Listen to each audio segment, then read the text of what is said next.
Good morning, Justin. So this is the applied project presentation that I'm going to make.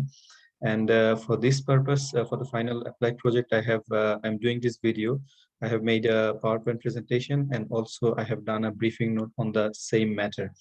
So the way we are going to proceed is firstly, this is the case that I have taken. It's because I have worked in the Canadian High Commission for more than 5 years. I was working in the Rohingya refugee response, and I found there is a kind of a challenge in regards to the knowledge sharing and fund management. So there was a lack of kind of coordination and collaboration. So which due to which I felt if there is a collaboration and knowledge sharing mechanism, that will be very helpful. Now, the way we are going to proceed is firstly, I'm going to talk about the summary of the discussion presentation that I have today. It's firstly, I will talk about the linkages to the reading materials that I have done in this course. And then I'm going to introduce the issue. And then we are going to talk about the current status.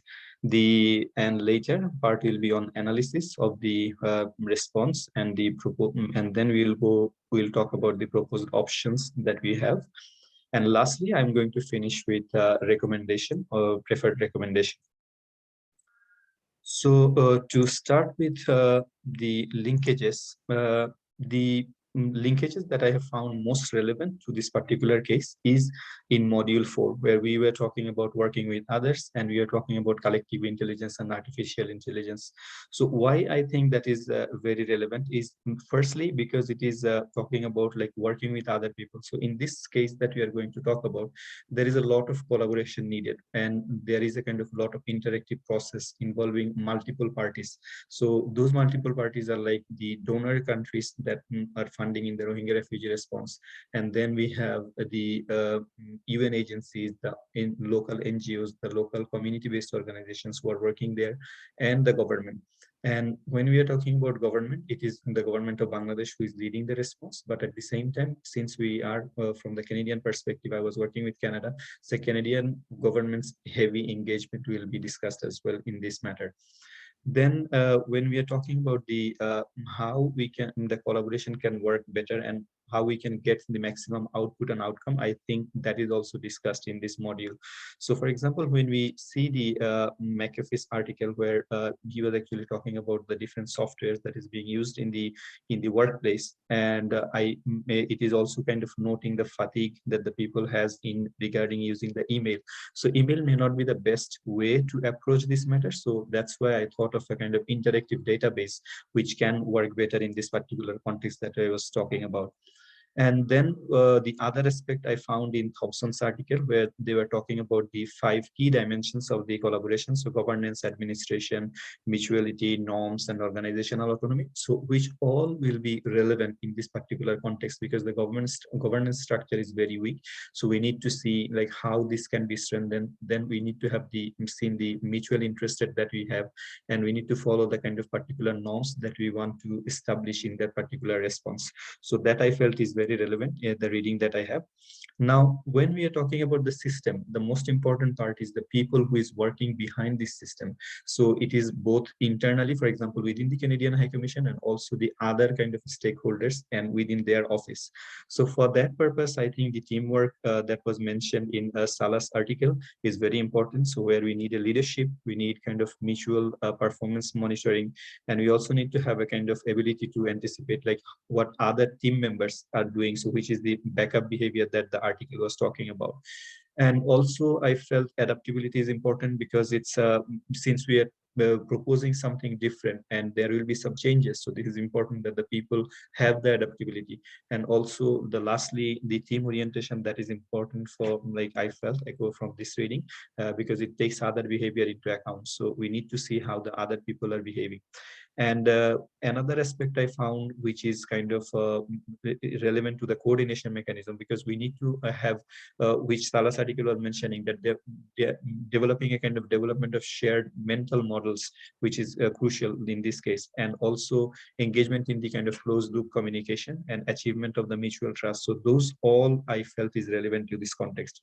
And lastly, the Matthews article, where it was talking about the team effectiveness, and it was mainly focusing on the inputs and also the process and outcomes, how this can be achieved. So I felt since this is a collective effort, all the teamwork will be kind of needed, and we need to make sure that input, process and outcomes, all these things are being done properly. So let's move on now to the issues, what we are dealing with here. So as I was saying earlier, that it's I have worked in the Rohingya refugee response. So this is relevant to the response where I have worked, and there I was seeing that there was a kind of huge challenge in regards to the coordination mechanism, because the donor coordination is not working properly, and due to that there is a kind of lack of like understanding among all the people. So this lack of coordination, how this can be elevated, so that is what our issue is.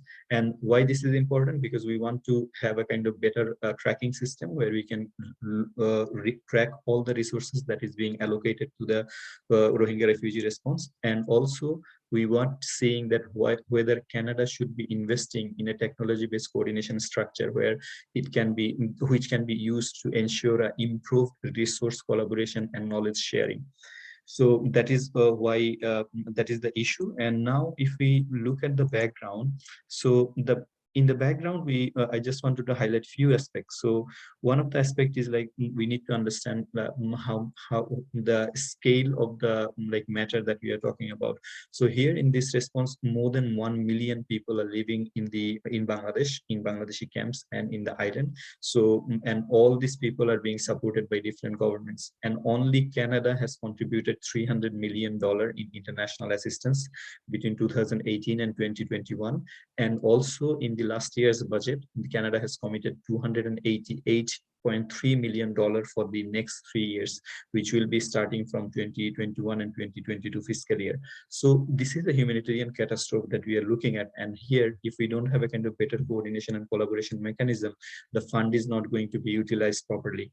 And another aspect of this is in this response, unlike other humanitarian or big like level 3 humanitarian response, in this one we don't have the UN Office for the Coordination of Humanitarian Affairs, which is called OCHA. And since they are not there, the coordination is weak. And at this, so to manage the coordination in absence of the OCHA, intersector coordination group was established, and they were doing certain things which we will be discussing a bit later. And another important aspect to highlight is that in the response, every year they are publishing a joint response plan where they are giving the funding resources that is needed, and also asking for all the donor countries to contribute. And in this response, Bangladesh government is taking the lead for coordination, and there are like 136 partners who are working there in this response, and out of their 74 are Bangladeshi agencies. Now, to talk about the current status, which is completely like this response in the structure, it is completely based on the donors' money, and Bangladesh's contribution is there, but it is still not huge, and this cannot be considered as a sustained approach to continue further. Now, in regards to the current challenges or status that we have now in regards to the collaboration and knowledge sharing, so the government is controlling all the information regarding bilateral and humanitarian funding with all the bilateral donors. So let's say Canada, Australia, and all of those. So what is happening that this is a closed hold information, so other people doesn't have access to it. So even the donors do not know who is contributing what, and it is very difficult if you want to find it. And so what is being done, the international agencies and the donors, no one knows like how much money is being given, and it is not transparent. So if someone work hard, they can find it out, but that is really time consuming, and this is not kind of worth using those time for only for this purpose. So as a contingency measure, as I was talking earlier, that ISCT Intersector Coordination Group was established, and they were trying to collate the data to publish in their website, and sometimes in a kind of form of a pamphlet, or sometimes as a poster they are publishing it. But those are not adequate, because those does not reflect all the sectors and all the money that's being given. So here we see that there is a lack of understanding among the donors, and the kind of information not being shared among the partners. So since that was not working, so what we did as a Canadian High Commission, we have we have taken the response basically. We have taken a leadership role in this response, and Canadian High Commission has started organizing monthly donor coordination meeting. So where the donors are talking about how much money they have contributed and where are they contributing. But this is a very, very kind of time consuming process, because we were maintaining an Excel sheet, and the Excel sheet is single Excel sheet, and it is being given to each donor at a time. So once a donor is finishing that, they are sending it to the next donor. So as you can understand, it takes a long time to come, and there are a kind of huge possibility of kind of error, because it is being done completely manually.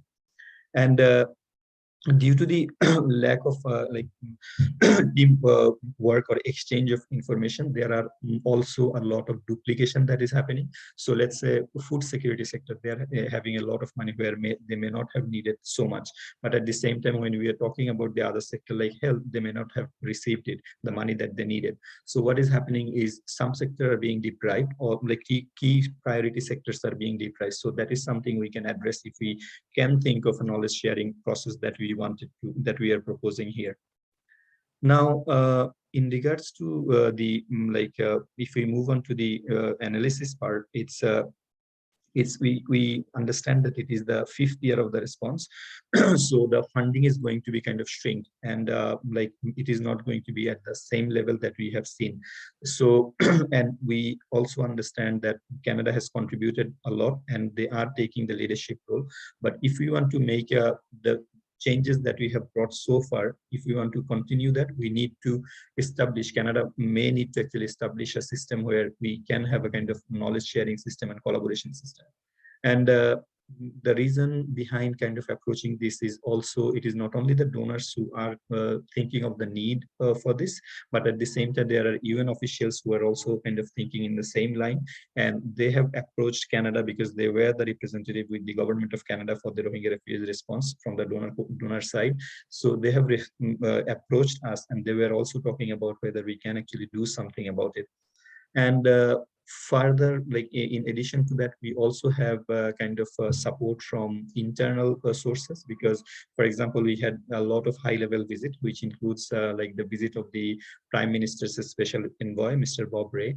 And we also have Minister of Development, Minister of International Development, and Minister of Foreign Affairs. The then Minister of Foreign Affairs, Krista Freeland, was there as well. So they also have emphasized for increased collaboration and knowledge exchange in this response to better use the money that is being given by Canada. Now, if you look at the chart which is there, which starts, it's a bit blurry, but it starts from the beginning, and it's showing up to 2020 front resources that was being allocated. And as you can see, the funding is actually decreasing every year. And if we think of the sustained structure, we have to think of a kind of mechanism where we can better use our like limited resources that we have. And the money is not going to extend increase, because the pandemic is there, and we have the other humanitarian crises, for example, the war in Ukraine, and then we have the Taliban has taken over Afghanistan. So there are a lot of humanitarian crises that is coming in. So the money will be kind of diverted to those direction. So this is important and high time for us to see how we can like collaborate among ourselves and share the knowledge to make a kind of better use of our money. And then we also need to kind of pay attention to the government of Bangladesh, how they are contributing. So for a country like Bangladesh, which is a developing country, the burden of 1.21 billion annually that they are taking for Rohingya refugee response, it's huge. So this is something that needs to be think of carefully to see how we can actually support them. And another, I was talking earlier about the fund in the humanitarian crisis that has decreased. So if we just think like between the decrease is between 72 to 75% of the total requirement of the first 3 years, starting from 2017, which has came down to 65% in 2022. And so this is a kind of huge shift that is taking place. Now, why this is important and why we think this can actually have some benefit to not only in regards to the coordination and collaboration or knowledge sharing, but also as a Canada, as a Canadian government, they might also have some interest in it. So the reason behind this is Canadian government, or we are actually as a High Commission of Canada enjoying a special stature with the government of Bangladesh because of the representative of the Rohingya refugee response, because of the donor representative of the Rohingya refugee response. So this relation is not only helping us to contribute in the response, but at the same time to strengthen our relationship in regards to trade and political relations that we have with this country. So this is important that we maintain it, and if investment is needed or whatever measure is needed, we try to do that. And lastly, in the analysis, I just want to highlight that a shared knowledge of platform will increase the cooperation and interaction process in which like all the parties can act and decide on issues, and at the same time can create a common understanding like output or outcome by utilizing the shared rules and norms and structures. So now after the analysis, if we can move on to the options that we have, like the one options, definitely we can think of like maintaining what we have if we do not have enough investment, if we are not interested to like kind of think of this differently. So in that case, we can just maintain the coordination mechanism that we have, for example, having those monthly meeting and the ISCG sharing all the kind of donor kind of resource information. So but advantage of this is that the officers will not have to have learn new knowledge, or they will just can maintain whatever they are doing, and there will be no requirement for extra investment. But if you think about the disadvantage, it's this is taking a long time and it is very difficult to manage. And at the same time, we see that it is because it is done by like manual, it is done manually. So there is a considerable amount of risk for errors. So that is something we need to look at. Uh, so option two that we have proposed is we can set up an online database with access to all the stakeholders, including the donors, the government of Bangladesh, and the implementing partners. So the benefit of this is we all can insert our data. For example, the donor countries can insert their data into the system, so it will be visible for all the stakeholders. And at the same time, the partners who are implementing all the projects, they can actually share their information of the like expenditure that they are making. So we can actually see the balance between the resource being allocated and also like how much money is being spent, and we can keep a kind of very good track of it. And at the same time, we can allocate our resources, or if anytime it is needed that we need to reschedule the funding or reallocate the funding from one sector to the other, depending on the expenditure modality or depending on how the money is burnt out. So we can actually do that as well, so because it is available to everyone. And so in one part it is kind of informing, but at the same time accountability will be ensured as well in this context, because the implementing partners will feel kind of more accountable to spend the money as a way they have kind of initially proposed. So that is why we felt that this is very this will be very useful if we can do that. And this will not only improve the knowledge sharing, but it will also improve the efficiency, as we are saying that if accountability is there. Now, if we think about what are the things that we need or what are the challenges for implementing this one. So one of the challenges is definitely the investment that we are talking about, but the good side is it does not require a significant investment. It just require the willingness of all the people to come together and bring this into light. And another aspect may be the people who are working on Excel sheets so far from all the stakeholder side. They might have to have some we might have to initiate some capacity building because they might not be aware or have the technological understanding of doing this. So that is one area that we might have to kind of consider. And the last option that we have proposed is to set up an online database system where the sharing of information will be internally among all the donors. Since we are from the donor country side, that is something that we can also do. But if we are doing this, it is not the information will remain within ourselves, and we definitely have a kind of better mechanism to understand how much money is being allocated by each country and in which sector which country is focusing on. And definitely the resource can be allocated according to the resource that is we are seeing, and we can mobilize it effectively. And there will be a kind of shared knowledge platform. But at the same time, if we think of this from other perspective, because we will not have the data of the implementing partners on this, because they will not have access to it. So if they want to collect the data, they will have to do it separately.